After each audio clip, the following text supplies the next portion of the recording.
Assalamualaikum warahmatullahi wabarakatuh, sahabat YouTuber. Apa kabarnya? Semoga selalu dalam keadaan sehat walafiat.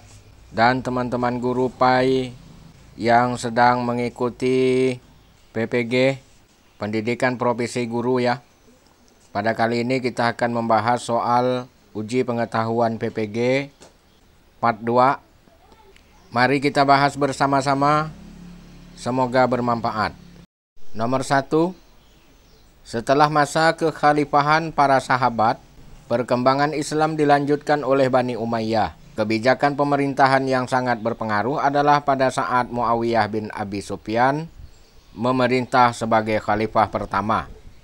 Kebijakan-kebijakan berikut ini menjadi pondasi Bani Umayyah menjadi kuat dan menjadi sumber inspirasi dan motivasi besar bagi kekuasaan Bani Umayyah di dalam menata kekuasaan di antaranya. A. Memperluas wilayah Islam di 3 wilayah yang subur, yaitu Afrika Utara, India, dan Bizantium. B. Membentuk departemen dan duta yang membawa misi Islam kepada wilayah. C. Menumpas pemberontakan yang terjadi di semua negara. D. Jawaban A dan B benar. E. Semua jawaban A, B, C benar. Jawabnya adalah D. Jawaban A dan B benar. 2. Perkembangan ilmu pengetahuan pada masa Bani Umayyah di Damaskus meliputi 3 bidang, yaitu bidang diniyah, bidang tarikh, dan bidang filsafat. Kaum muslimin memperoleh kemajuan yang sangat pesat, tidak hanya pada penyebaran agama Islam saja, tetapi juga pada penemuan-penemuan ilmu yang lainnya.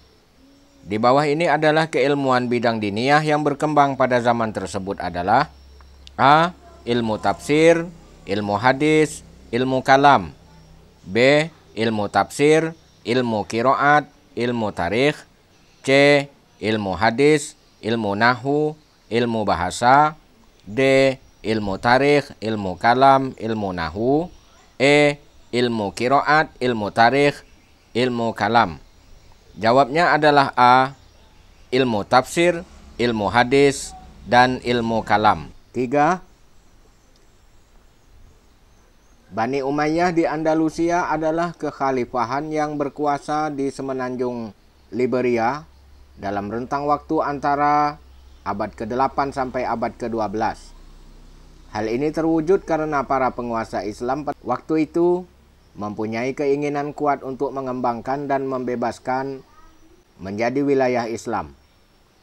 Berikut ini wilayah yang termasuk semenanjung Iberia adalah A. Spanyol, Amerika, dan sebagian Portugal. B. Spanyol, Portugal, dan Perancis sebagian selatan. C. Portugal, Spanyol, dan Damaskus. D. Perancis, Amerika, dan sebagian Spanyol. E. Romawi, Spanyol, dan Perancis. Jawabnya adalah B. Spanyol, Portugal, dan Perancis bagian selatan. 4. Pada masa Bani Abbasiyah, perkembangan pendidikan dan kebudayaan sangat maju dengan pesat, sehingga Bani Abbasiyah mampu menjadi kiblat dunia pada masa itu dan dikenang sepanjang masa. Berikut adalah perkembangan bidang dakwah, pendidikan, dan kebudayaan pada masa Bani Abbasiyah kecuali A. Suasana belajar yang kondusif. B.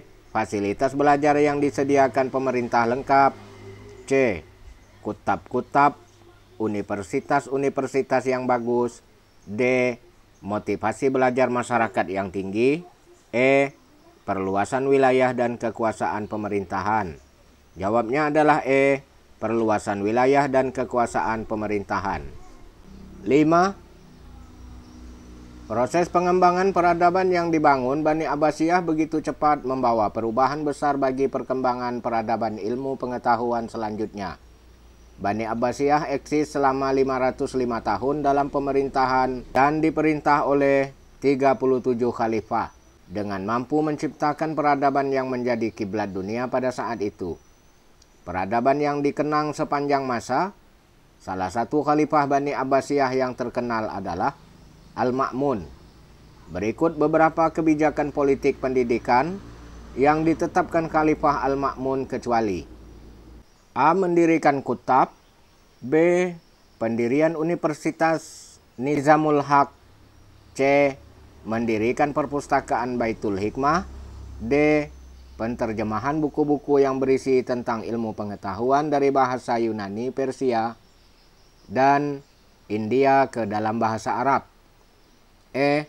Berkembangnya ilmu pengetahuan umum seperti filsafat, kimia, metafisika, kedokteran, dan lain-lain.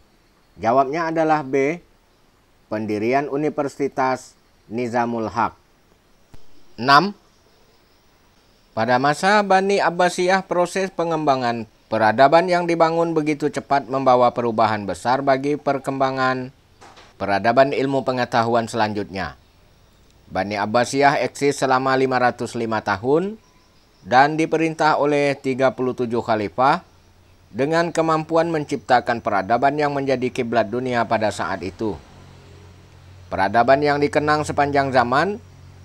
Berikut adalah faktor yang mendukung dalam perkembangan dakwah dan perluasan wilayah pada masa Bani Abbasiyah kecuali: A. Motivasi belajar menjadi pendorong gairahnya masyarakat untuk belajar. Masyarakat mendatangi tempat-tempat belajar seperti kutab dan madrasah maupun perguruan tinggi seperti universitas. B.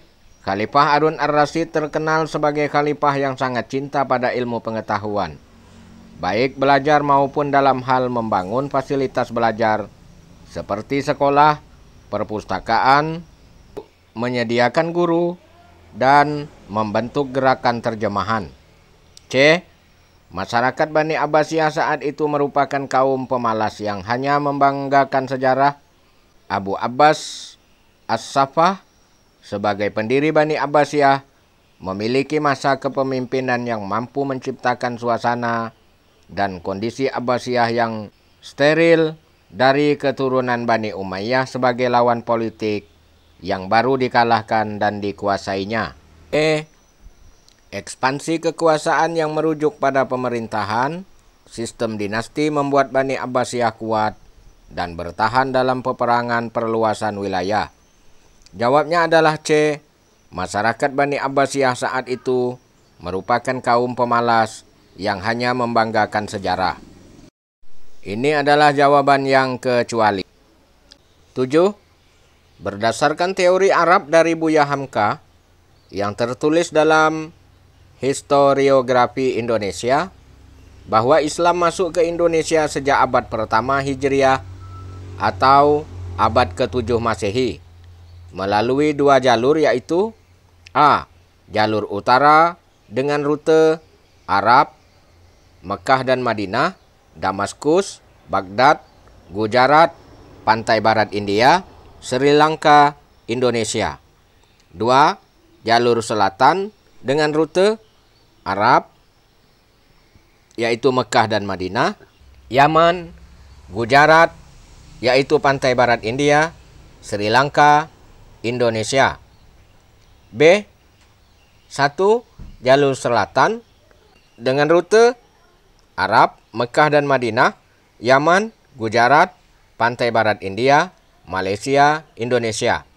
2. Jalur utara dengan rute Arab, Mekah, Madinah, Damaskus, Baghdad, Gujarat, pantai barat India, Singapura, Indonesia. C. 1. Jalur utara dengan rute Arab, Mekah dan Madinah, Damaskus, Baghdad, Gujarat, pantai barat India, Sri Lanka, Indonesia. 2. Jalur selatan dengan rute Arab, Mekah dan Madinah, Yaman, Gujarat, pantai barat India, Sri Lanka, Indonesia. D. Jalur selatan dengan rute Arab, Mekah dan Madinah, Yaman, Gujarat, pantai barat India, Malaysia, Indonesia. E. Jawaban A, B, dan C salah. Jawabannya adalah A. 1. Jalur utara dengan rute Arab, yaitu Mekah dan Madinah, Damaskus, Baghdad, Gujarat, yaitu pantai barat India, Sri Lanka, India. 2. Jalur selatan dengan rute Arab, yaitu Mekah dan Madinah. Yaman, Gujarat, yaitu pantai barat India. Sri Lanka, Indonesia. 8. Islam mengikis keadaan masyarakat yang berkasta, merubah kehidupan masyarakat menjadi lebih baik tanpa adanya penindasan atas perbedaan kasta. Perubahan ini tidak terlepas atas peran A. Para wali, B. Para mubaligh, C. Para wali dan para mubaligh, D. Para saudagar, E. Para musafir. Jawabnya adalah C. Para wali dan mubaligh.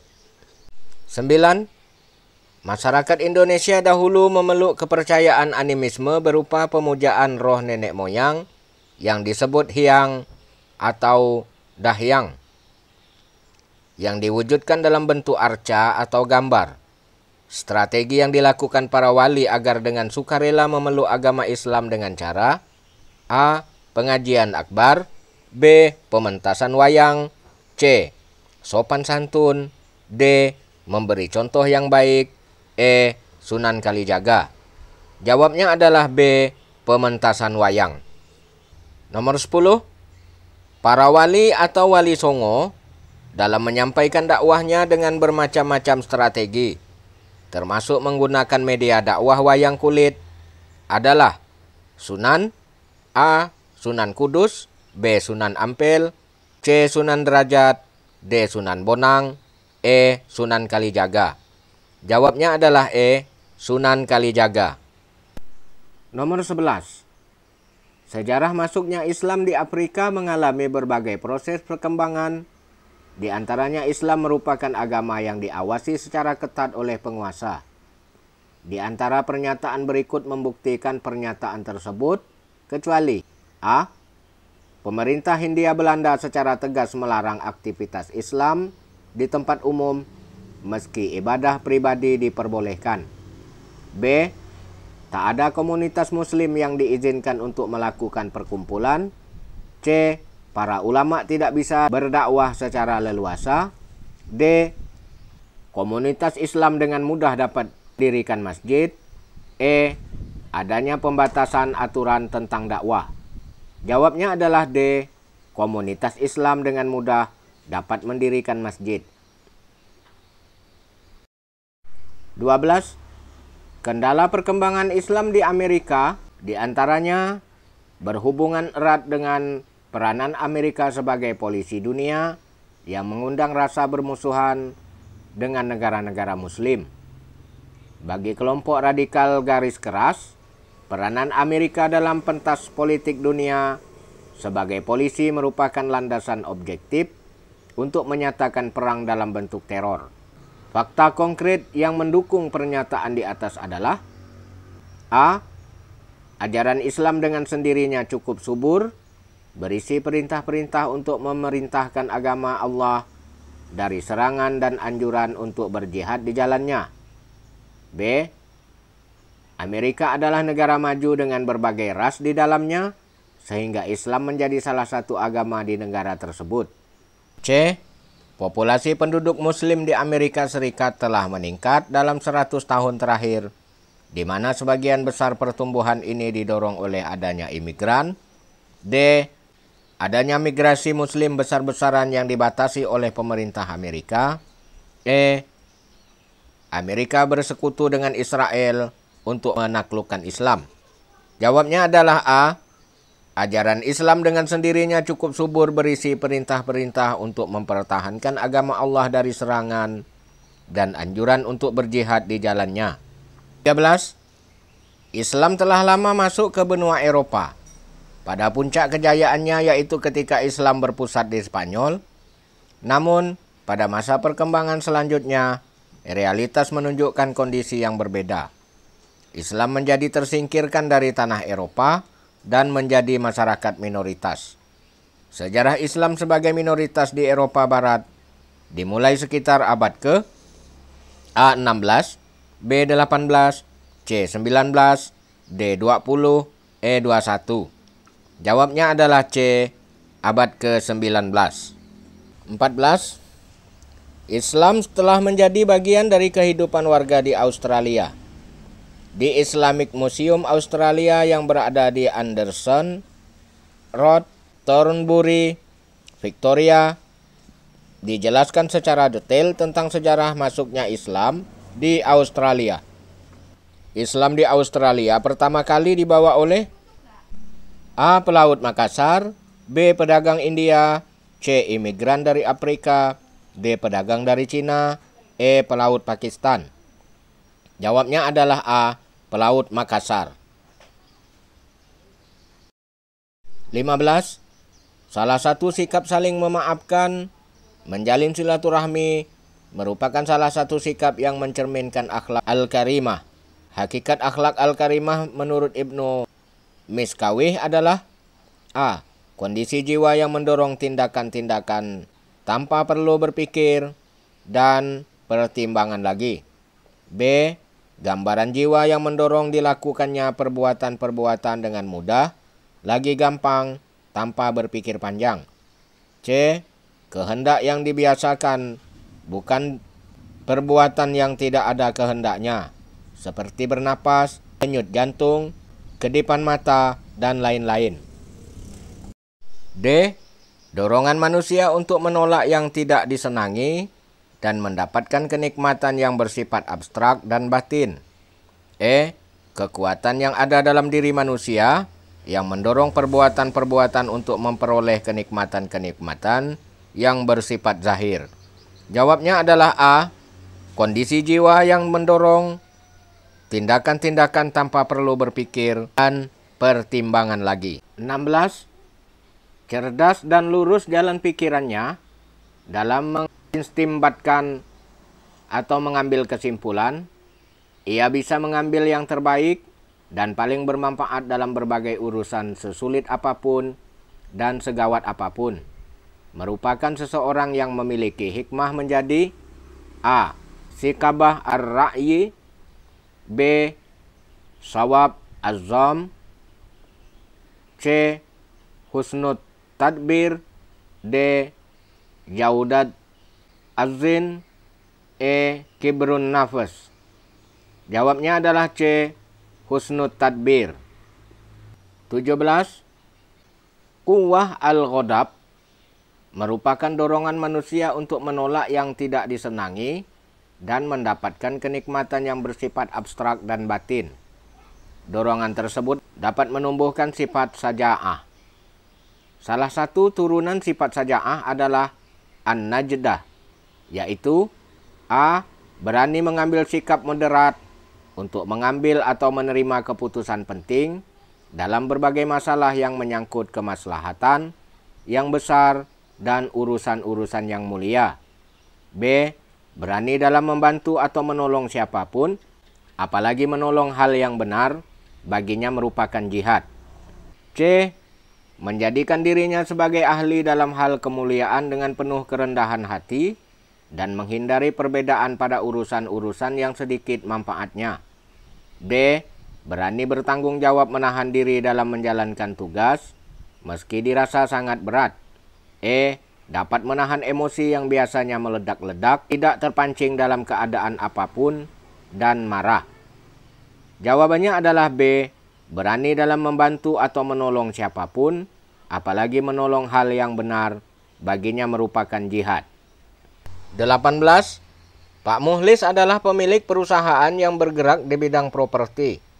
Dalam kesehariannya, dia senantiasa menunjukkan perilaku yang rendah hati dan terkenal dermawan. Apabila ada kegiatan sosial, terutama di bidang keagamaan, Pak Mukhlis gemar menyumbangkan sebagian hartanya untuk kelancaran pelaksanaan kegiatan tersebut. Dia melaksanakannya dengan ikhlas hanya karena Allah, bersabar dan bersyukur.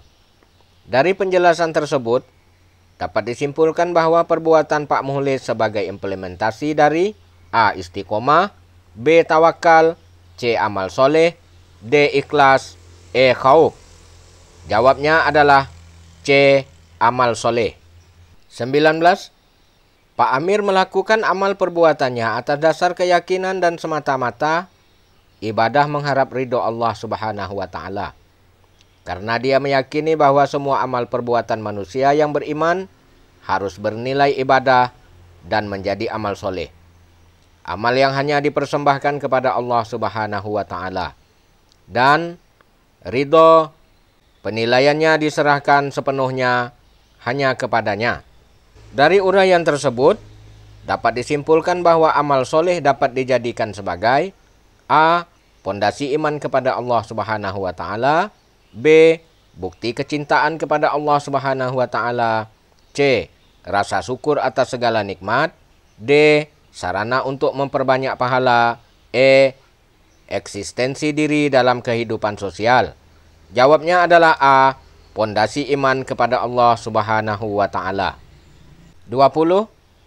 Pak Syukur memberikan infak uang ke takmir Masjid Al-Akbar atas dasar pemahaman bahwa amal soleh merupakan amalan dan penghambaan hati dengan menyandarkan segala sesuatunya hanya kepada Allah Subhanahu wa Ta'ala. Semata percaya terhadapnya, berlindung hanya kepadanya, dan ridho atas sesuatu yang menimpa dirinya. Berdasarkan keyakinan bahwa Allah akan memberikan segala kecukupan bagi dirinya, dengan tetap berikhtiar semaksimal mungkin untuk dapat memperolehnya.